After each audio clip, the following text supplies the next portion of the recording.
आप लोगों को बेटा यहाँ पे कुछ स्ट्रैटेजीज हैं जो आपको सोच समझ के चलनी है। बहुत सारे सब्जेक्ट्स यहाँ पे आपके पास हैं, बहुत सारा कोर्स आपके पास है। कौन सा सब्जेक्ट है जो ज्यादा एनर्जी डिमांड करता है, ज्यादा टाइम डिमांड करता है, कौन सा एक ऐसा सब्जेक्ट है जो कम टाइम में भी अच्छा हो जाएगा। कि जब आपने ये सारी चीजें समझ ली, नेवर फॉरगेट कि आप पीवाईक्यूज और सैंपल पेपर को लगाओ। तो भाई मेन मुद्दा भी क्या चल रहा है कि हाफ ईयरली आधे बच्चों के हो गए हैं, आधे बच्चों के रह गए हैं। जिनके हो गए हैं उनके उतने एक्सपेक्टेशंस के हिसाब से नहीं हुए जितना वो चाहते थे। अब क्या हाफ ईयरली आपके लिए एक एंड गेम हो गया है? क्या आपको 10th में या 9th में जो भी क्लास में आप हो, क्या ये एक वो चीज है जो बहुत ज्यादा मैटर करेगी? या इधर जो गलतियां करी हैं उसको हम कैसे सुधार सकते हैं, क्या अलग कर सकते हैं हमारे फाइनल्स के लिए, ताकि ये जो गिल्ट अभी हो रहा है, ये जो तकलीफ अभी हो रही है, ये जो कंफ्यूजन अभी है जिन बच्चों के एग्जाम नहीं हुए हैं कि कैसे करना है, क्या करना है। तो जिनके हो चुके हैं बेटा, पहली चीज तो ये है कि हाफ ईयरली है। हाफ ईयरली में आई नो कि बहुत सारे चैप्टर्स ऐसे भी हैं जो हमने क्लास में नहीं करे, बहुत सारे चैप्टर्स स्कूल वाइज अलग अलग आपका सिलेबस आता है। तो अगेन यहाँ पे बहुत चीजें ऐसी हैं जो शायद आपने नहीं सीखी होंगी या नहीं ढंग से प्रैक्टिस करी होगी। अब आगे क्या करना है, या आगे जिन बच्चों के आने वाले हैं एग्जाम, उनको क्या समझना है उतने बच्चों से जिनके एग्जाम हो चुके हैं, या उन बच्चों से जिनके एग्जाम हो चुके हैं। तो आप लोगों को बेटा यहाँ पे कुछ स्ट्रैटेजीज हैं जो आपको सोच समझ के चलनी है। बहुत सारे सब्जेक्ट्स यहाँ पे आपके पास हैं, बहुत सारा कोर्स आपके पास है। तभी कंसिस्टेंसी शुरू से बनाए रखना आईसीएसई वालों के लिए तो बहुत ज्यादा जरूरी है बेटा, क्योंकि इतने सारे चैप्टर्स हैं हर एक सब्जेक्ट में। और यहाँ पे अगर आप एंड मोमेंट के लिए बैठे रहोगे तो भाई काम बहुत खराब है। तो ये बेटा आपके पास एक फाइनल एंड गेम नहीं था। हाफ ईयरली के बाद आपके, अगर आप 10th में हो तो प्री बोर्ड्स भी आएंगे, प्री बोर्ड्स भी आएंगे। अभी अगर आप 9th में हो तो आपके पास एक और एक फाइनल ऑप्शन होगा, फाइनल एग्जाम का ऑप्शन होगा, आपके यूनिट टेस्ट पीरियोडिक का ऑप्शन होगा। पर यहाँ पे अगर आपने अच्छा नहीं भी करा है, या अगर आप थोड़े से डीमोटिवेटेड भी हो, या कुछ सीखना चाहते हो, और तो अभी आप समझ सकते हो, अभी आप संभल सकते हो। तो सबसे पहली चीज बेटा, जिन बच्चों का हो भी चुका है या जिनका नहीं हुआ है, द वेरी फर्स्ट इंपॉर्टेंट चीज कि आपको अभी आगे आने वाले पेपर्स के लिए देखना है, सोचना है, जो भी गलतियां अभी तक करी है उनको सुधारना है। तो सबसे पहली चीज, जो सबसे पहला एक इंपॉर्टेंट रूल होता है, वो भाई एक टाइम टेबल बनाओ। कंसिस्टेंसी नहीं रखोगे, अगर तुम्हें ये नहीं पता होगा कि कल तुम्हें क्या करना है, तो तुम प्रोक्रेस्टिनेट करते रहोगे। कल कर लेंगे, परसों कर लेंगे, अरे अभी तो टाइम है, टाइम है, और बेटा वो टाइम कब चला जाता है वो आपको भी पता नहीं चलता। तो सबसे पहली चीज आपको क्या करनी है, एक रियलिस्टिक टाइम टेबल बनाना है। जब मैं बात करती हूं बेटा रियलिस्टिक टाइम टेबल की, तो वो रियलिस्टिक होना चाहिए आपके थ्रू, आपके पॉइंट ऑफ व्यू से रियलिस्टिक होना चाहिए। अगर तुम्हारे अंदर इतनी कैपेबिलिटी है, इतनी कंसंट्रेशन है कि तुम लगातार 4 घंटे बैठ के पढ़ सकते हो, तो वो तुम्हारा रियलिस्टिक टाइम टेबल है। अगर तुम्हें लगता है कि यार तुम्हें आधे घंटे में ब्रेक चाहिए, चाहे 5-10 मिनट का चाहिए, फिर आप वापस से आधे घंटे के लिए पढ़ सकते हो, वो तुम्हारा रियलिस्टिक टाइम टेबल है। तो रियलिस्टिक हर एक बच्चे का अलग अलग होगा, उसके अपने कंसंट्रेशन पावर, अपने कोर्स कितने चैप्टर कर लिए, आपकी बेटा ग्रास्पिंग पावर कितनी है, वो चीज आपको समझ के एक रियलिस्टिक टाइम टेबल बनाना है, और आपको बहुत अच्छे से मेहनत करनी है, प्रैक्टिस करनी है। दूसरा पॉइंट यहां पे बेटा आपके लिए क्या आता है कि अपनी बुक्स को, अपनी टेक्स्ट बुक्स को, और कौन सा सब्जेक्ट कितनी मेहनत डिमांड करता है वो समझनी है आपके लिए। अगर आपकी मैथ स्ट्रांग है, अगर आपको सोशल में अगर लगता है कि नहीं आपको ज्यादा अच्छे से याद हो पा रहा, तो आप सोशल को ज्यादा टाइम दोगे। अगर आपको लगता है कि आपकी मैथ्स वीक है, फिजिक्स ज्यादा स्ट्रांग है, अगर आप न्यूमेरिकल्स कर पा रहे हो, साइंस स्ट्रांग है, तो आप मैथ्स को ज्यादा टाइम दोगे। ये आपके अकॉर्डिंग आपका टाइम देना है।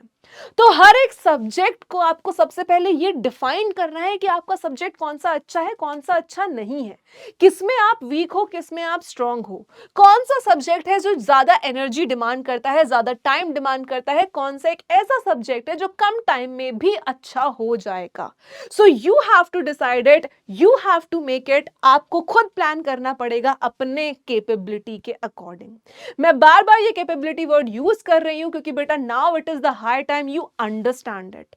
आप समझो इस चीज को कि भाई हाँ, कि मेरी ये कमी है तो एक्सेप्ट इट, मेरी ये स्ट्रेंथ है, accept it. Give time to each and every subject, जितना आपसे वो डिमांड करता है that's only you can score अच्छे नंबर इन सारे के सारे सब्जेक्ट्स। तो वो चीज आपको अपनी बहुत ज्यादा स्ट्रॉन्ग करनी पड़ेगी, ये चीज आपको समझनी अब बहुत ज्यादा जरूरी है। सब्जेक्ट वाइज स्ट्रैटेजी बनाओ, अपने अकॉर्डिंग अपने नोट्स बनाओ, फ्लो चार्ट्स बनाओ, अपने क्यू कार्ड्स बनाओ, अपने हिसाब से क्वेश्चन को एक पॉइंटर के अकॉर्डिंग याद करने की कोशिश करो, कंसेप्ट पे फोकस करो, फिर क्वेश्चंस पे जाओ।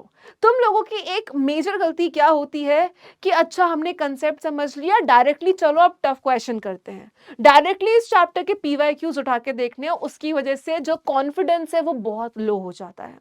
तो नेक्स्ट चीज आपको क्या करनी है कि आपको सब्जेक्ट वाइज स्ट्रैटेजी बना के चलनी है। अगर आप सब्जेक्ट वाइज स्ट्रैटेजी नहीं बनाओगे, हर एक सब्जेक्ट अलग स्ट्रैटेजी डिमांड कर। अगर आप बायो की बात करो तो डायग्राम्स, नोट्स, आपको एग्जैक्टली क्या वर्ड्स क्या पॉइंटर्स अपने आंसर में लिखने हैं वो डिमांड करता है। मैथ्स की बात करो तो practice, conceptual clearance, application, competency based demand करता है। फिजिक्स की बात करो तो concept plus numericals and diagrams तीनों डिजर्व करता है। तो हर एक सब्जेक्ट की बेटा एक अलग स्ट्रैटेजी, एक अलग स्ट्रैटेजी की बात की जाए तो एक अलग अप्रोच हर एक सब्जेक्ट आपका डिमांड करता है। इसके बाद जब आप ये सारी चीजें कर लेते हो, सब्जेक्ट वाइज स्ट्रैटेजी कर लेते हो, क्वेश्चन को एक टाइप वाइज समझते हो, डिफिकल्टी लेवल धीरे धीरे बढ़ाते हो। अगर आप बेटा फॉर एग्जांपल स्विमिंग सीख रहे हो तो आप पहले पूल में सीखोगे, आप डायरेक्टली ओशन में नहीं कूद जाओगे कि आज तो मैं वेव्स को टक्कर देके दिखाऊंगा। बेटा कॉन्फिडेंस रखना एक अलग चीज है और हर एक चीज को किस पॉइंट पे कहां करना है वो समझना एक बहुत इंपॉर्टेंट चीज है। तो आप डिफिकल्टी को धीरे धीरे बढ़ाओ क्वेश्चन की, तभी आपका कॉन्फिडेंस भी बूस्ट होगा, तभी आप डिफिकल्ट क्वेश्चन की अप्रोच थोड़ा काम और पेशेंस के साथ कर पाओगे। लास्ट चीज बेटा यहां पे क्या है कि जब आपने ये सारी चीजें समझ ली, नेवर फॉरगेट कि आप पीवाईक्यूज और सैंपल पेपर को लगाओ। पीवाईक्यूज एंड सैंपल पेपर लगाने का बेटा मतलब ये नहीं है कि आपने अब पीवाईक्यू लगा लिया आपको चैप्टर पूरा आ गया, नहीं। पीवाईक्यूज मतलब वो क्वेश्चंस ऑलरेडी आ चुके हैं, सैंपल पेपर का मतलब है ऐसे क्वेश्चंस आ सकते हैं but neither of them describe कि यही क्वेश्चंस आएंगे।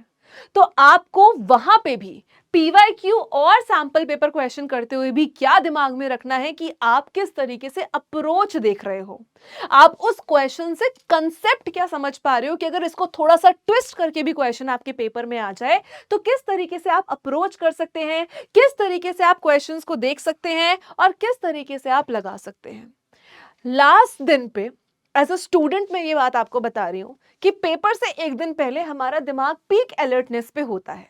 जो कंसेप्ट हमें पिछले 4 हफ्तों से समझ नहीं आता वो एग्जाम से एक दिन पहले समझ आने लगता है। पर अगेन बहुत सारी चीजें आप एग्जाम के एक दिन पहले के लिए मत छोड़ो। अगर आपको ये लगेगा कि भाई हाँ उस दिन मेरा दिमाग समझ में आ जाता है, पीक पे होता है, मैं सारा कुछ तभी कर लूंगा, हर किसी के लिए वो वर्क नहीं करता। कुछ लोगों के लिए करता है, अगेन इट डिपेंड्स, पर हर किसी के लिए नहीं करता। तो इंस्टेड ऑफ किसी को दिखाने के लिए कि भाई मैं दिन में 5 घंटे पढ़ता हूं, नहीं, आप दिन में 2 घंटे पढ़ो बट अगर फुल कंसंट्रेशन के साथ पढ़ोगे तो आप उतने नंबर ला सकते हो जितने आप डिजर्व करते हो, जितने आप एक्सपेक्ट करते हो। तो बेटा इन पॉइंटर्स को ध्यान रखो, जिनके हो चुके हैं इन पॉइंटर्स को वो अपने finals and pre boards, pre boards या आपके पीरियोडिक के लिए तैयारी करके रखो। जिनके एग्जाम अभी होने वाले हैं अभी से इन पॉइंटर्स पे वर्क करना शुरू कर दो। हाफ ईयरली एक एंड गेम नहीं है बट अगेन एक टेस्ट है, तो आपको इससे भी अपने बारे में एक आइडिया मिलेगा। लिखो एट द एंड कि ये चैप्टर आपका स्ट्रॉन्ग है, ये चैप्टर आपका वीक है। Practice the weak part more than the stronger one of course. Concept समझो, चीजें समझो बेटा, and please now it's a high time मेहनत करनी शुरू कर दो।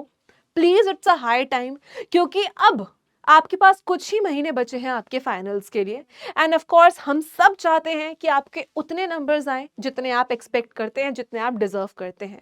तो हमारे साथ साथ आप भी प्लीज अपना 110% दो अपने लिए। अब एटलीस्ट थोड़े सीरियस हो जाओ and I know that you guys can do it. Please अपने ऊपर भी इतना भरोसा रखो that you can do it and you will do it.